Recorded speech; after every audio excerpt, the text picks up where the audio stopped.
I know that everybody is excited for the party, but before that, let's hear it from the man who made this all possible. Let's all welcome the SIBS President, Mr. Rafael Mercado, for his upcoming remarks.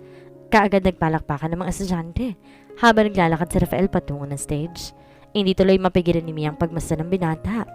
Good evening, Rafael in his usual deep cold voice, along with his signature evil smirk. Mabilis na pumasok si Knight sa bintana at agad dumiretso sa server hall, kung saan inabutan niya ang halos para 10 miyembro ng Black Hawk. Sir, hindi po mabuksan yung titanium wall. Bulletproof po. Wika na isa sa mga tauhan. Napatingin si Knight sa makapal na titanium barrier ng main server room. Arajin, shell out. Utos ni Knight. Mabilis ibinaba ni Arajin ang long rifle na hawak. Saka binuhat ng isang malaki at mahabang itim na bag na kanina pa nakapwesto sa kanyang gilid. She quickly unzipped the bag and brought out a huge shoulder-fired missile launcher. She swiftly mounted the high-power launcher on her shoulders and immediately took aim. Move out, bitches. Fund transfer 90%. Joshua stood still as he seriously waited for the fund transfer to be completed. Mabilis na patingin si Kaido sa kabilang gusali. Kaagad napansin si Arajin na may hawak na missile launcher. Fuck! Joshua, get out! He nervously said. No matter how hard he took aim at her, Arajin is quite too far for his rifle's range. Fund transfer 95%. I said get out! Kaito shouted. Sandali na lamang ito. Pagpapumilit ni Joshua. Arajin smirked to fire the missile launcher and it ferociously blasted its way across the SIBS tower. Transfer completed. Joshua immediately pressed his wristwatch and the 6 titanium tubes blew the whole floor, sending Joshua down to the next floor just in time before the missile blasted the main server hall. Everybody is all ears the moment Rafael opened his mouth to speak, but everybody was stunned when they suddenly felt the ground shook. Rafael quickly cleared his throat. As I was saying, trying to call everybody's attention. Good thing that the function room is totally soundproof, that they weren't able to hear the loud blast coming from the top floors. You know, I always wanted to start things with a bang. So everybody, I wanted to take a look at a small paper placed in your designated seats. Rafael smilingly said. Mabilis nakita ng mga estudyante ang maliliit na papel sa kanilang lamesa. I want you to read it very carefully, but promise me one thing. I want you to keep it a secret. Lahat tahimik sa kanilang mga upuan, habang seryosong binabasa nakasulat sa papel. Buong pagtataka na kinuha ng isang estudyante ang kanyang cellphone, tsaka tinype ang kode na nakasulat sa papel, at taking gulat niya na may marinig na nagsalita sa kabilang linya. Miss Dizon, your current bank account balance is 500,000 pesos. Oh my God! Halos mabitawan ng bata ang kanyang cellphone. Hindi ito makapaniwala. Hindi rin siya makapag-isip na diretso at tila natulala pa ng ilang segundo. Nakinginig siyang napangiti at maring pinilakpakan ng presidente sa entablado. Thank you po! Nangangatal nitong wika habang nagpapasalamat. Isa-isa nagsipagtayuan ng mga sponsored students. Lahat umiiyak at walang humpay na pinapalakpakan ang presidente ng SIBS. Hindi na tuloy mapigilan ni Ana ang pagturo ng kanyang luha habang pinagmamasan kung gaano kasaya ang mga bata. Nabigla tuloy siya na makakita ng isang puting panyo sa kanyang harapan. Kaya mabilis niyang nilingon ang taong nag-abot ito at isang matamis na ngiti ang gumuhit sa kanyang mukha na makita niya si Mia sa kanyang tabi. Everybody, please come down and take your seat. Malumanay ang utos si Rafael. Maybe some of you are wondering why am I doing all of this. I'm a businessman. I should be more concerned with my profit than handling my non-profit organization that gained me nothing but enemies. Rafael happily smirked. But believe it or not, when I was at your age or even younger than your age, I've done a lot of unimaginable and horrible things just to survive. As a kid, when you put in a desperate situation, there is no other way but to fight back and take desperate measures. And believe me, I learned the hard way. Rafael slowly took a deep breath and looked at the students once more. But then I met a great man. Biglang napamaang si Mia. Tuluyang napako ang kanyang tingin kay Rafael nang marinig ang sinabi nito. Parang biglang may kumurot sa kanyang puso na tila ba alam niya na kung sino ang taong tinutukoy nito. He accepted me amidst all of the terrible things that I've done in the past, and even the terrible things that I might do in the future. He believed in me when no one else does, and treated me like his own son, regardless of knowing who I am, my past and my true intentions. He is more than a mentor and most definitely more than a father to me, and for that I am truly grateful that I'm so willing to put my life on the line for him. Rafael's voice was shaking at his last words, but then he said, no. He said, if you ever feel grateful towards me, do not be imprisoned with your deep gratitude, but be the man that you wanted to be, and return the favor to those who needed your help, the same way I did to you. Sunod-sunod pumatak ang mga luha ni Mia. Agad din siyang sinalo. It was indeed coming from his dad, and every line struck Mia's heart. Dad will surely be proud of you. I am proud of you. Isip ni Mia habang pinagmamasan si Rafael sa stage. So if you ever feel grateful towards Sibs, why don't you return the favor by helping others in your little own way? The same way this organization did to all of you. That's all. Thank you. Have a great night, everyone. Sabay-sabay nagtayuan ng mga estudyante. At walang tigil na nagpalakpakan ng mga ito habang mabilis bumaba ang presidente hanggang sa makalabas ito ng VIP hall. Tahimik na pumasok si Rafael sa isang malawak at eleganteng opisina.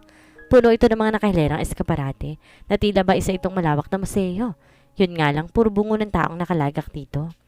Lumakad siya hanggang marating niya ang dulo ng silid, kung saan isang eskaparate na hindi hamak na mas magara at espesyal ang itsura kumpara sa ibang nararoon. Mahigit sa 20 ang nakalagak doon, pero napakontay ni Rafael sa nag-iisang bungo na nakapwesto sa pinakamataas na bahagi nito. Everything went well, sir, he shakingly whispered to himself, trying his best to hold back his tears that kept welling up in his eyes. Pero bigla siya napatigil na nakarinig siya ng pagbabalagbag ng pinto. Mabilis niyang nilingon ito at pareho pa silang nagulat ni Mia na makita nila ang isa't isa. Rafael almost went out of breath. Everything went well according to your plan, except for her. Mabilis na lihis ang atensyon ni Mia na mapatingin siya sa isang bungong nakapwesto sa pinakatuktok ng eskaparate. Nanlamig bigla ang buong katawan niya at tuluyang napakong kanyang paningin sa bungong iyon. Halos maparanok siya habang masinsing pinagmamasdan ang suot itong itim na army cap na may pilak na simbolo ng Raven Seal sa gilid. Dad! Mangiyak-ngiyak na wika ni Mia. Isang tusong ngiti ang gumuhit sa labi ng matandang lalaki na kanina pang nanonood sa loob ng kanyang madilim na opisina. Hindi dito mapigilan ng halos natuwa na kanya nadaramdaman. Habang pinagmamasan si Mia na ngayon nakatitig na kay Rafael sa loob ng Hall of Fame area. The old man looked at her intensely. From her beautiful face, her eyes, her lips, and the way she stares. That look, that exact same look. His vicious grin grew even wider the longer he looked at her, as if he's seeing someone he wanted to see for a long time. You look exactly like your mother, Azalea, the old man whispered to himself. Kill her. Napatigil bigla si Rafael nang marinig ang tinig ng founder mula sa speaker ng Hall of Fame area. Mabilis tuloy siya napatingin sa paligid. Nahagip ng kanyang parin ang mga nakapalibot na CCTV cameras na wala naman doon dati. Prove to me your loyalty once more, and I will make sure that you will be properly awarded. You wanted to have Sibs, right? You love the kids. I will give everything to you. Everything I own. Mia gritted her teeth. Her whole body was shaking in deep anger, and her eyes hungrily scanned the whole place. Just hearing the sound of the founder's omnibus voice makes her terribly sick. Why don't you come here and kill me yourself, you heartless? Mia shouted. Well, I guess I am. How I love your mother. Lalo nang gagaliiti sa galit si Mia. Lalo pa na marinig na nakakasuklam na tawa nito. Nanginginig ang bawat laman ni Mia. Kinakain ng matinding galit ang buong sistema niya at para may nakabarang kung ano sa kanyang lalamunan, tila gusto niyang masuka. Kill her. The old man's deep, cold voice sounded like pure evil. Rafael took a deep breath and slowly gazed at Mia, his eyes almost about to turn red as he tried his best to hold back his tears, looking terribly sad and tired of everything but his gentle, sad eyes slowly turned into a vicious one. When you are put in a desperate situation, there is no other way but to fight back and take desperate measures. And believe me, I learned the hard way. Bigla naalala niya ang sinabi ni Rafael kanina sa speech, and a big part of her heart died while looking at him as his gentle demeanor fades. You must be really tired. I am so sorry, Rafael. I will give you 10 seconds to run. Rafael in his most unsympathetic voice. Mariing kinuyom ni Mia ang kanyang mga palad. Tititigan ang bungo ng ama sa eskaparate. Hindi ako haalis sa lugar na to hanggat hindi ko nakukuha ang ulo ng tatay ko. Then I'll give you 10 seconds to get it. Rafael paused for a moment and looked at her. But after that, I have to get your father's head back, along with yours. Mabilis pinahid ni Mia ang kanyang mga luha, ngunit ang tanging bagay na nahigip ng kanyang mga mata ay ang makistap niya engagement ring. I promise someone that I will stay alive. No matter what it takes, I'm going to marry my man. I am going to marry Sian. Mia's soft demeanor changed in an instant. I will not die today, Rafael. But Rafael just gave her a timid smile. We'll see about that. Mabutit dumating ka na, Nix. Kanina pa kita hinihintay. Mahinahang wika ng founder. Habang komportable ito nakaupo sa swivel chair, abalang pinanonood sa ni Mia sa malaking LED monitor. Pero hindi sumagot ang kanyang kausap, kaya marahan siyang humarap dito. Halos mapaurong si Sian sa kanyang kinatatayuan. Nablangko ang kanyang isip, tuluyang hindi nakapagsalita, na makita niyang mukha ng founder. Ikaw? Hindi makapaniwalang talong nito, na para bang ayaw nang lumabas ng sariling yon sa kanyang bibig. Nagulat ka ba? Tanong ng lalaki kay Sian. Ako rin eh. Ikaw pala si Shadow Fox? Mabilis sinawakan ni Sian ang kanyang listening device. Target successfully identified. Nagmamadaling wika nito. Sib's founder is... Ngunit bigla siya napatigil at mabilis kumunot ang kanyang noo nang wala siya marinig na kahit ano sa kabilang linya. RS-05? Mahinang bulong na Sian. Shit! RS-01. RS-01, do you copy? Natatarantang sambit ni Sian habang nakatingin sa nakangising lalaki. The founder sat comfortably on his chair, smilingly rested his back on it and gave Sian an amused look. So, this is how it looks like, of a cunning fox totally trapped in a lion's lair. He wickedly said, This place is highly equipped with advanced signal jammers, so no matter how hard you call your friends, they won't hear you. Hindi malaman ni Kaito kung bakit bigla na lang siyang kinabahan. Mabilis siyang binitawan ng rifle na hawak at tinawakan ng kanyang listening device. Shadow Fox, confirm location. But all he heard was nothing but static noise. Shit! Nagdagis ang bagang nasihan. Tsaka matiim tinitigan ang lalaki. Nanginig ang kanyang mga kamay dala ng matinding galit. Ngunit mabilis na nalihis ang kanyang atensyon nang biglang bumukas ang pinto. Napatingin siya sa isang binata na nakasakay sa wheelchair na ngayon papasok na sa loob ng silid. Maangas itong hinawi ang braided nitong buhok tsaka sa lilid ng kamay sa bulsa ng kanyang asul na varsity jacket. Sian's contact lens quickly generated and scanned the guy's face. Person identified, Nick's Fei, Black Hawk, Hong Kong Mercado household. Thirdly, halos mapama ang Sian sa marinig mula sa voice pump. Mercado household? Marahang tumulo ang butil ng pawis sa kanya noo habang pinagmamasan si Nix. Third leaf? Sian cannot help but remember what happened 11 years ago. He was exactly 18 years old when he encountered someone from the Mercado household. He was badly injured and left for dead. He almost died that time and it was the fourth leaf. And now he's going to face another one again, a rank higher than the fourth. Sian quickly pulled out 4 razor-sharp karambit knives and looked intensely at the guy on the wheelchair in full alert. Umayos na upo ang founder. Buong ngisi niyang pinagmasan ito. Tingin mo bubuhayin pa kita pagkatapos mo ako makita? A wry smile slowly crossed Nick's face. Ready to die, Shadow Fox? So you are from the Mercado household. Sian quickly pulled out 4 razor-sharp karambit knives and looked intensely at this vicious-looking guy sitting on the wheelchair. He might look totally harmless because of his disability, but sinister glint in his eyes tell otherwise. Umayos ng upo ang founder. Buong ngisi siyang pinagmasan mula ulo hanggang paa. Tingin mo ba bubuhayin pa kita pagkatapos mo ako makita? Matiim na tinitigan ni Sian ang matandang lalaki. He was about to open his mouth to speak, but a sudden ring on the phone interrupted them all. Agad tinignan na matanda ang kanyang cellphone. Mabilis kumunot ang noon nito na makita ko sinong tumatawag. Agad itong lumayo at mabilis siningon si Nix. I just have to check on something, he coldly said and looked at Sian once more. But when I come back, I want to see his head right on top of my desk, the old man demanded, before he went out of his office.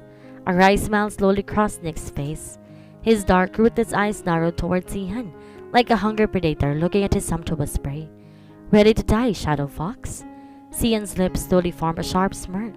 You have no idea how badly I wanted to have a rematch with the fourth leaf. Nick slightly chuckled. Well, too bad. You're stuck with me. You are the third leaf, right? Ibig sabihin kapag tinalo kita, hindi hamak na mas kaya kong talunin ang fourth leaf ninyo. Tama ba? Ngunit isa nakakalokong tawa lang si Rockley sa kanya ni Nix. Marahan itong inangat ang kanyang kamay. Bumunot ng kung anong bagay mula sa kanyang tigliran. Ang tanong, matatalo mo ba ako? Nick slowly brought out a Kyoketsu shogi knife, a savage-looking 9-inch sharp curved blade with a long thin metal chain attached at the pommel of this knife, and has a small yet heavy pointed triangular metal at the chain's end. Mariing hinawakan ni Nick ang patalim gamit ang kanyang kanang kamay, habang pinaikot naman ng kaliwa nitong kamay ang kadena, hanggang bumilis ang pag-ikot ito sa gilid ng kanyang katawan. Huminga ng malalim siya nang maramdaman niya ang marahang pagtulo ng kanyang pawis mula noo. Habang pinagmamasan ng mabilis na pag-ikot ng kadena, sa ugong pa lang ng pagwasiwas ito sa hangin, paniguradong isang maling kilos sabog ang bungo niya. Hinarap ni Mia si Rafael, matiim niyang tinitigan na nakatarikod na binata. I guess we both have no choice but to kill each other. Mahinang wika ni Mia. Dahilan para marahan siyang harapin ni Rafael. Choice is a privilege, Mia. I've already given you countless opportunities to run, but you are really good at wasting it. Scanning person's identity. Please stay still.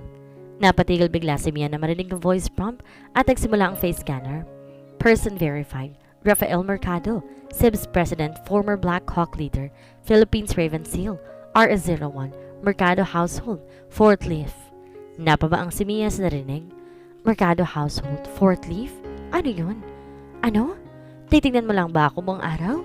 Naglakad to patungo ng office table. Naupo na swivel chair at tinaas ang kanyang dalawang paa sa ibabaw ng mesa. Komportable ito sinandal ang kanyang likod sa upuan. Tsaka tinitingnan ng dalaga. I am giving you 10 seconds to run, Mia. Timer starts now. Rafael sharply looked at her. 10. Dari-daring tumakbo si Mia tungo sa mahoganing eskaparate. Bumelo pa talikod, sinipa ang salamin ng 3 palapag nito. Maingat na iniwasan ang mga basag na salamin. 9. Marahas na sinuntok ni Mia ang salamin ng 2 pang palapag na eskaparate. Iniwasan ang talsikan ng bubog na basag na salamin nito.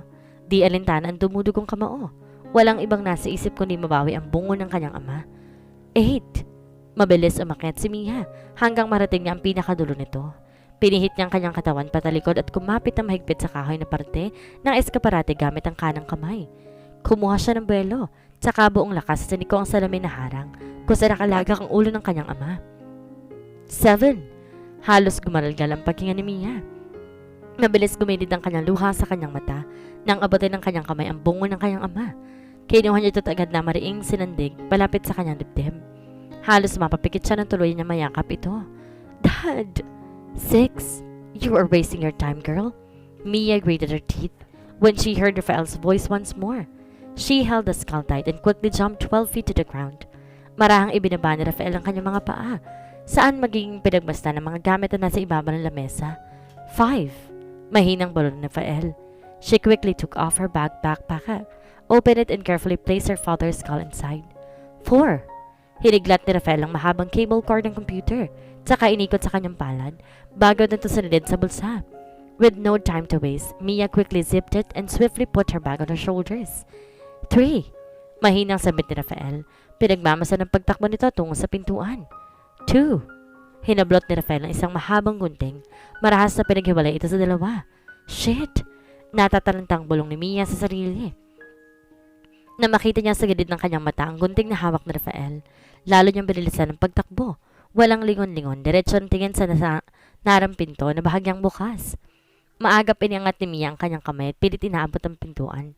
Pero isang buong bulusok na matalas na bagay ang mabilis dumaan sa gilid ng kanyang mukha at marahas na humiwa sa kanyang tenga.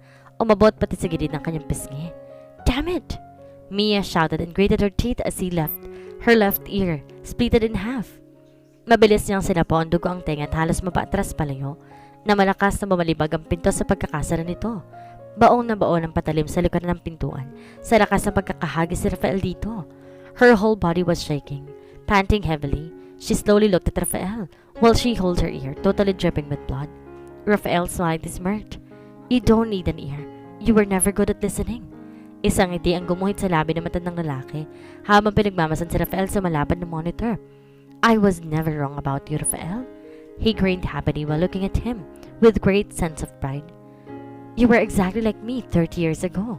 But a sudden knock interrupted his deep thoughts. Excuse me, sir. Napatigil ang matanda at mabilis na palingon sa tauhan. Can't you see I'm busy? Bulyaw nito sa nakayakong tauhan. Sir, you have a call from the IT supervisor. He said it was very urgent. Walang nagawa ang matanda kundi bumuntong hininga na lamang. If it's urgent, then I'll go straight to the control room. Now! At dito na po nagtatapos ang kabanata ng ating kwento. At sana'y muli niyo po ako samahan sa mga susunod pang kabanata. Maraming salamat po. Ingat po tayong lahat.